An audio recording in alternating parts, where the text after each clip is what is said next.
दीप्ती,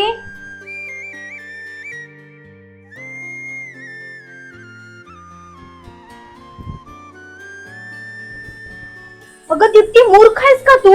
किचनवरची भांडी लावलेली नाहीये, काही पसारा ठेवून गेलेले तो तसाच ठेवलायस. बेडरूमची तर अवस्था बदलूनच टाकलीस. काय करत होतीस तू? तू लवकर आलीयस ना कॉलेज मधून? ए ताई, गप्प बस जरा. त्या आलेल्या किरकिर चालू केली. अच्छा, म्हणजे मी किरकिर करतेय का? अगं वरती बघ ना. तू ना जरा बाहेर जाऊन कमवायला शिक, म्हणजे तुला अक्कल येईल. काय काय करावं लागतं ना ते कळेल तुला.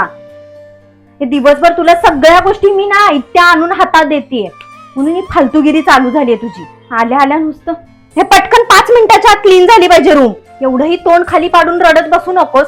एवढं काही बोललेले नाहीये मी. जास्त बोलले का हिला? पण मी एवढं बोलते, कधी रडली नाही ही एवढी. दीप्ती सॉरी हा, मी तुला खूप जास्त बोलले. तुझं काय झालं?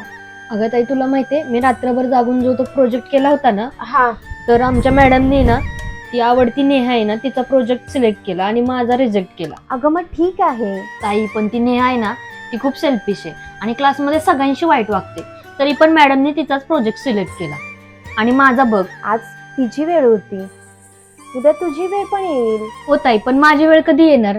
का तुला माहितीये ना, दिवसाची रात्र करून मी तो प्रोजेक्ट केला होता. अगं हो. आता मी पण चिट करणार आणि तिच्या पुढे जाणार. अगं मूर्ख आहेस का तू? मग तुझ्यात आणि तिच्यात काय फरक राहिला सांग बघू. अगं तू चिटिंग करून पुढे जाशील, पण कुठेतरी जाऊन थांबशीलच ना. मग काय उपयोग असल्या यशाचा?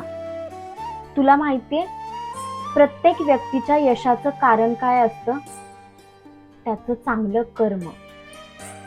तू फक्त चांगली वागत राहा, एक दिवस एक वेळ तुझीही येईल. बरं चल, आता पटकन हा पसारा आवर, मग मी पटकन जेवण करते. हा.